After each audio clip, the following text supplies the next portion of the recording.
You'll hear a number of different recordings, and you will have to answer questions on what you hear. There will be time for you to read the instructions and questions, and you will have a chance to check your work. All the recordings will be played once only. The test is in 4 sections. At the end of the test, you will be given 10 minutes to transfer your answers to an answer sheet. Now turn to Section 1. Section 1. You will hear a young student, Andrew, ringing an employment agency inquiring about their services. First, you have some time to look at questions 1 to 7.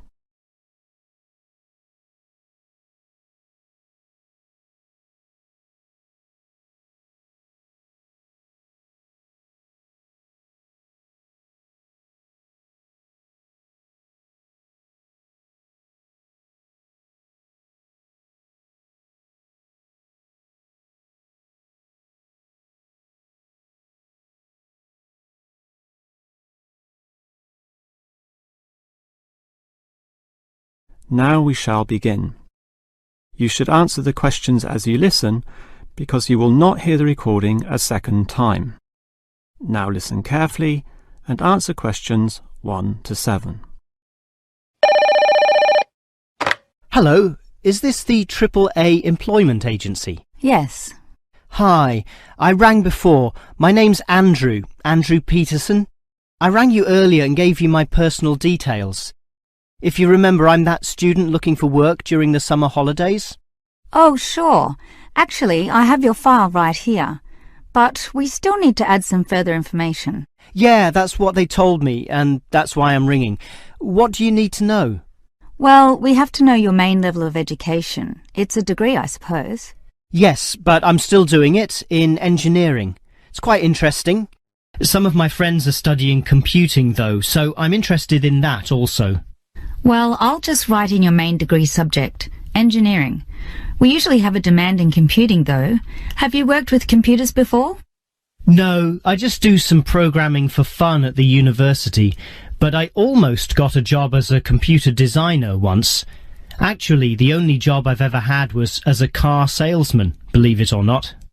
Well, at least you've had experience dealing with customers. What about hobbies, though? Sometimes they can help develop useful skills. In my free time I don't do much, mostly study. I play chess occasionally at the university chess club. That's right next to the tennis courts, but I'm not interested in that. Chess helps develop analytical skills, so I'll put that down. Of course, it's your main skills that employers want to know about. What would you say they are? Well, I'm in my 3rd year now, studying electrical machines and generating systems, but I'd say electronics is my best skill, much better than, say, my machine skills, which aren't so good, actually. Okay, machine skills are in demand, but so too are electronic ones, so we might be able to find you a part-time job in that field. But what sort of money do you expect to get? Oh, anything, really. I'd want the standard payment, let's say. What's normal? 1,000 a month? 1,500? I'll just put $1,200, okay? That's fine by me. When can you start? Say, within 2 days? Easily. Actually, less. In fact, just give me a ring and I'll be able to start immediately, although I admit it'll take me a few days to get used to getting up early in the morning. Okay, that's just about it. Unless you'd like to add anything else which may help with your application? Not really. I ride a motorbike, but that's unimportant. I'm friendly, but every applicant claims that, right? I can speak another language. Ah, that might be useful, depending on the language. Is it Chinese? A Chinese speaker would go down well. Spanish, I'm afraid. You see, I grew up with some friends who came from South America. Okay, I'll write that down, but I don't think it will help that much, sorry to say. Before you hear the rest of the conversation, you have some time to look at questions 8 to 10.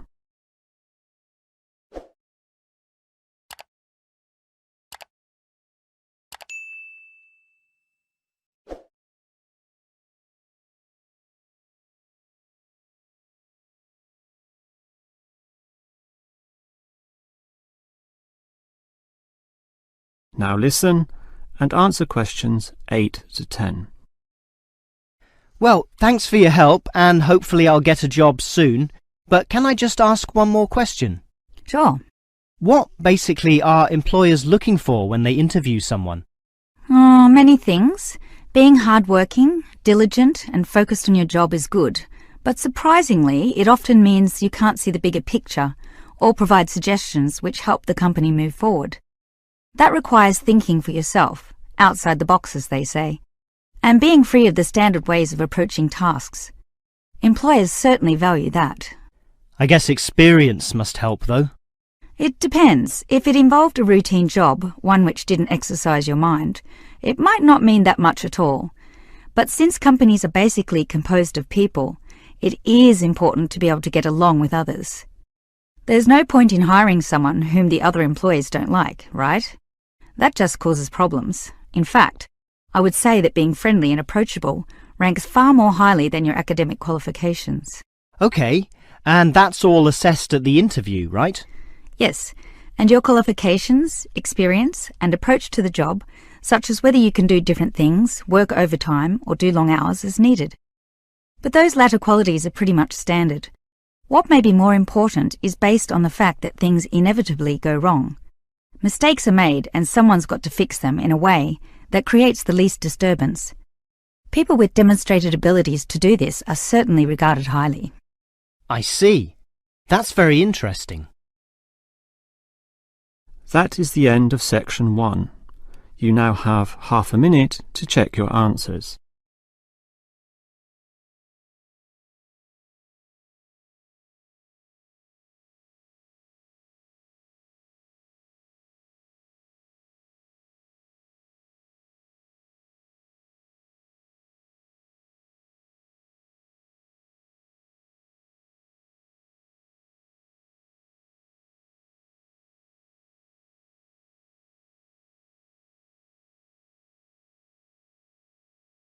Now turn to section 2.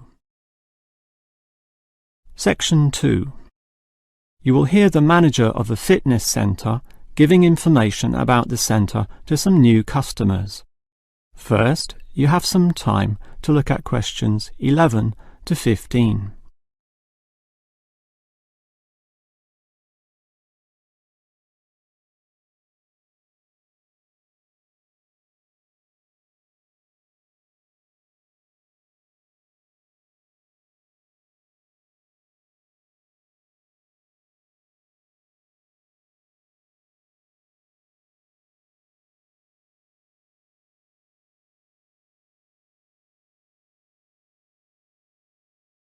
Now listen carefully and answer questions 11 to 15. Hello everyone, and welcome to the Fit for Life Health Centre, a place which, as the name suggests, is not just for short-term solutions, but rather intends to put you on a sensible and achievable footing for the rest of your life. And that's how we're different. For example, we could immediately put you on a harsh exercise program, expecting you to work out every day, but such a plan would see you quickly lose interest. That's why the initial step is a 1.5-hour consultation in which your lifestyle, current situation and long-term goals are all thoroughly analysed. Now, an important part of this consultation involves analysing what you eat. There's no point exercising here and losing weight, then putting it all back on later. You will need to show self-control and discipline in your diet, and we'll work on that. Similarly, we'll put you on an exercise regime suitable for your level of fitness. So that will involve a test where we will take you through some activities, then measure your heart rate and blood pressure to determine how fit you are. This will be monitored during every subsequent consultation, along with your exercise schedule, and that occurs monthly and not half-yearly, as with many other centres. As to our actual exercise machines and programs, you will have to decide whether it is muscle mass, stamina, or general fitness that you want to develop. Think about which of these 3 you want to target, and we'll design a specific program for you. But remember, bulging muscles aren't necessarily suitable for everyone. Sometimes it's better to think in terms of two simple concepts: muscle definition and stamina, or, if you are female, being fit and healthy, in both mind and body. Before you hear the rest of the talk, you have some time to look at questions 16 to 20.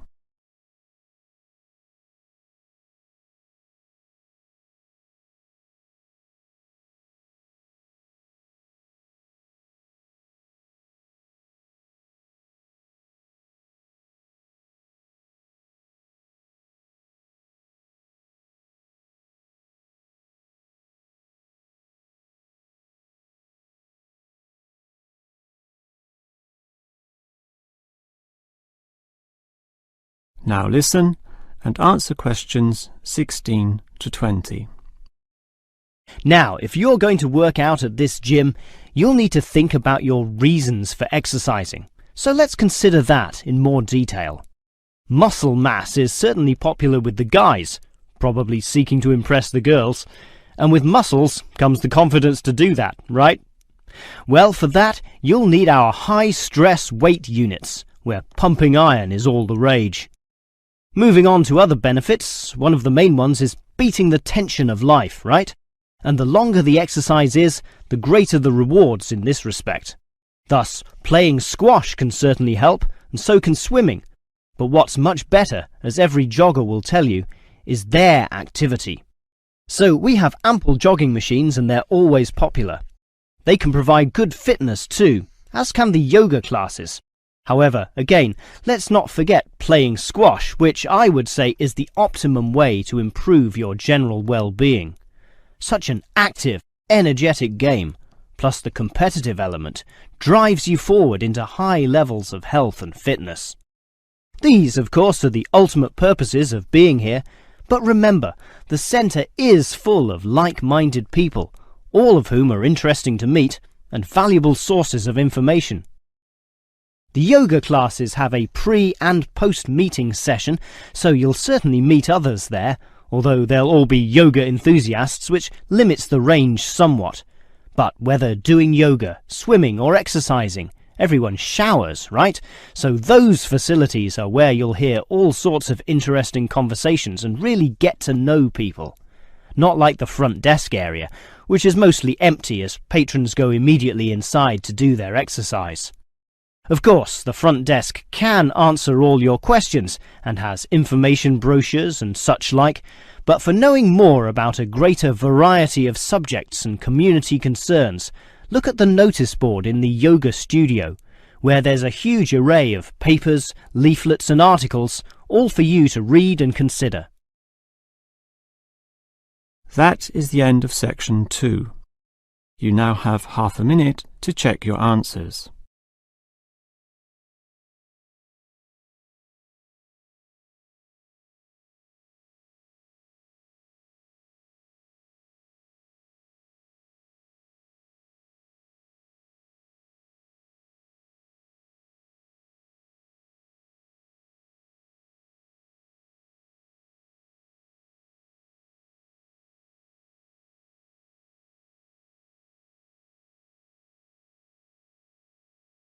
Now turn to section 3. Section 3. You will hear two faculty directors talking about which person in their university to promote. First, you have some time to look at questions 21 to 25.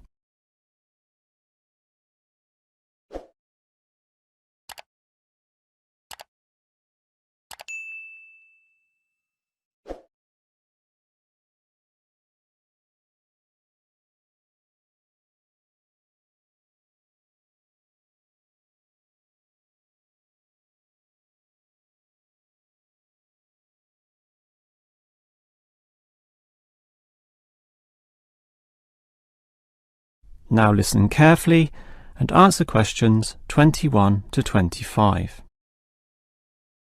Okay, we've got to decide who to promote to leading education officer. Someone from the arts faculty, I suppose. Well, it can be from any faculty, since the position requires more general skills. Handling personnel, settling disputes and motivating them to focus on the task. It was the last position which involved computer knowledge, not this one. Surely computer knowledge would help. So too would knowledge in the arts. Sure, it would help, but the key criterion is being able to direct the staff appropriately. So it doesn't matter then from which faculty we select our candidates? Not really, but I've already looked at those from computing and rejected them all. Why? They're all too new, lacking in sufficient experience, whereas these ones from the business faculty are long-timers, so we'll take someone from there. I suppose you're right. The arts faculty doesn't present much in the way of suitable candidates either. But we'll still have to train the person, teach the ropes, as they say, and he or she will have to expect to do overtime as needed. Of course, it can get so busy that if we were open on the weekend, they'd have to work then as well. Just as well we're a Monday to Friday university, right? Right. But are you sure these people will actually want the job? The salary isn't such an improvement on their current ones. I know, but there are benefits. You get overtime rates, a nice place to put your car, as well as additional petrol money if you drive for company purposes, which they'll probably be required to do. But those benefits are quite limited, especially given all the work and responsibility involved. People often don't like that. They prefer the creative freedom of less senior teaching positions. Yeah, I know. But these candidates should realise that if they do this job well, there'll be more promotions down the line. You know how everyone likes having their own office, right? Sure. Well, that would come after a few years, if they're prepared to work hard and grow with the university. Yes, that should attract these people. Before you hear the rest of the conversation, you have some time to look at questions 26 to 30.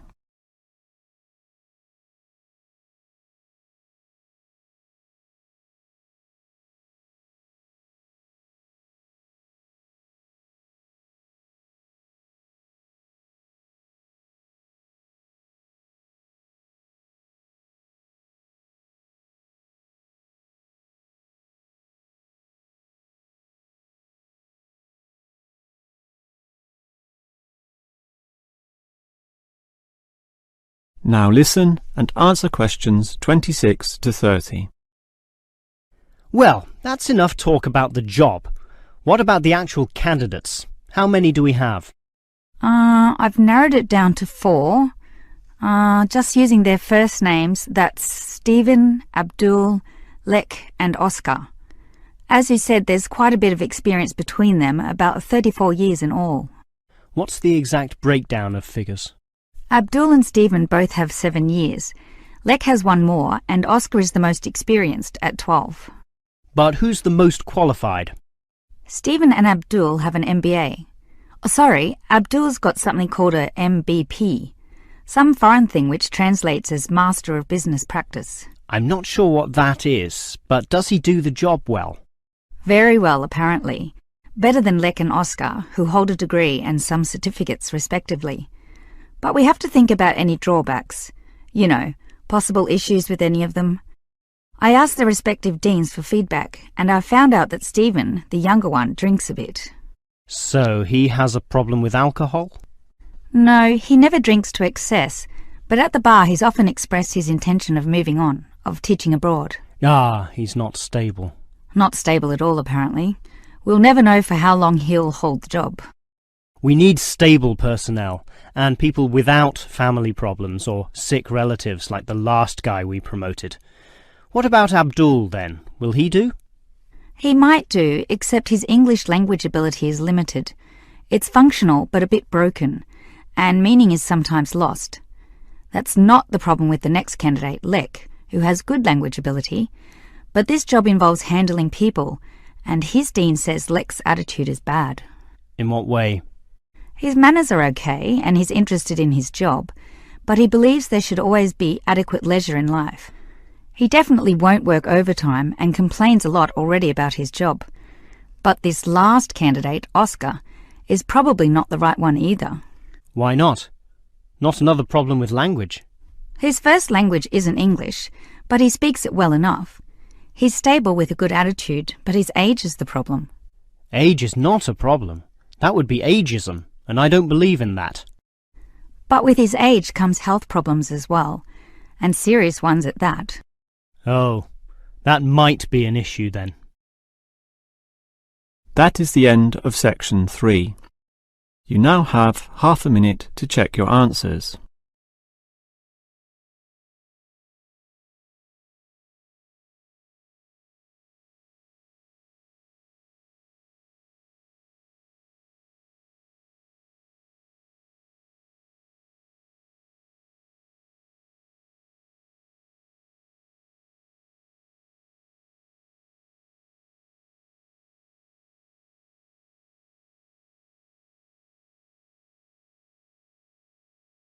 Now turn to section 4. Section 4. You will hear a lecturer talking about caves. First, you have some time to look at questions 31 to 33.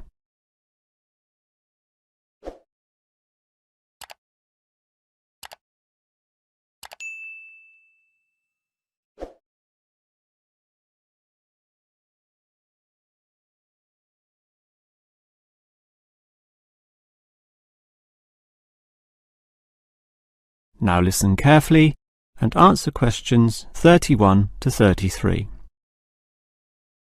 If there is one natural feature which has long fascinated man, it is caves, those natural underground spaces into which people can enter.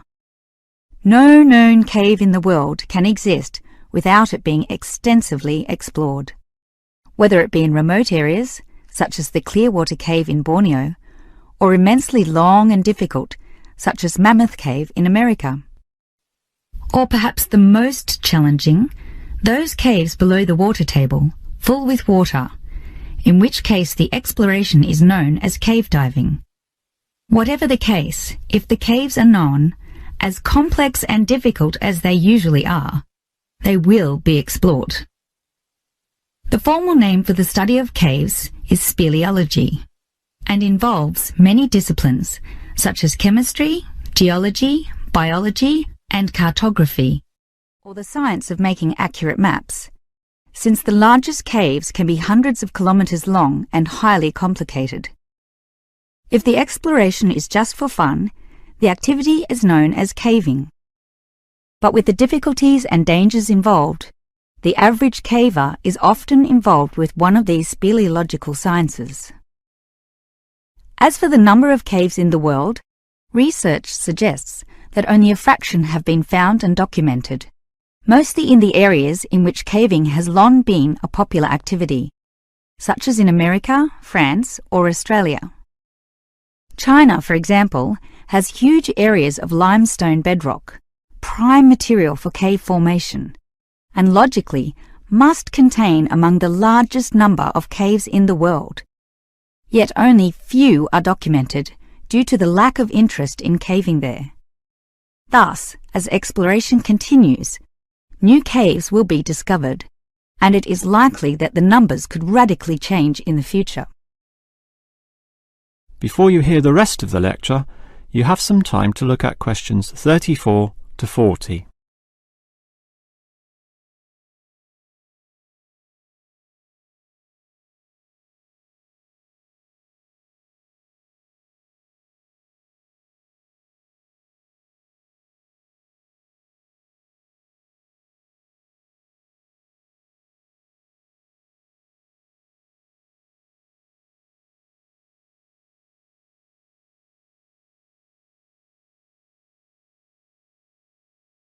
Now listen and answer questions 34 to 40. With caves being such mysterious and intriguing places, the obvious question concerns how they form. The most common cause is the effect of slightly acidic water in a process called dissolution. Here, water seeps into the ground and down through rock masses. If this rock is soluble, the water dissolves some of it, and over time, the passage expands to become a cave or cave system. The largest and most common of these involves limestone, although other materials are possible, including gypsum, marble, and even salt. Now, If the cave is formed at the same time as the rock, it is called a primary cave, and the most common of these are lava tubes. When lava from volcanoes flows downhill, the topmost surface cools and solidifies first, leaving the hotter lava to continue to flow beneath. If most of this eventually flows out, a hollow tube is left. The country, Iceland, has some excellent caves of this type, and even far-flung Australia has a few. Finally, there are sea caves, formed from waves pounding into coastal cliffs and eroding into fault lines or softer rock. These caves are usually the shortest, about 50 metres at most, since the erosive action of the waves can only reach a certain distance. However, it is limestone caves which will always be the most interesting. This is due to the presence of limestone formations. As the groundwater seeps downward through the ceiling of the caves, it encounters a different pressure and temperature, causing it to deposit a small amount of its dissolved calcium carbonate. Over time, through the action of millions of drops, this deposition process results in ever-growing masses known as stalactites, if hanging from the ceiling, or stalagmites if growing from the floor. Alternatively, the water may flow over a large surface of rock, forming flowstone, and with other sorts of processes can result in beautiful milky white formations of astonishing complexity. One of the best examples of this, as well as of what surprising discoveries may yet await, is the Lechu Gila Cave in New Mexico. In the 1950s, some cavers heard the sound of wind underneath some large boulders on the cave floor, a clear sign of a deeper passageway. It took until 1984 for a group of cavers to gain permission to start digging, and 2 years later, in 1986, they broke through into a walkable passageway, unlocking one of the longest cave systems in the world, the deepest in America, and some of the most beautiful formations ever found. Unusually, many of these were yellow with sulfur, suggesting that the caves were a result of hydrogen sulfide from nearby oil deposits. This was forced through fracture lines, combining with existing groundwater to form sulfuric acid, dissolving the limestone from the bottom up instead of the normal top-down seepage, which characterizes most limestone cave formations. That is the end of section 4. You now have half a minute to check your answers.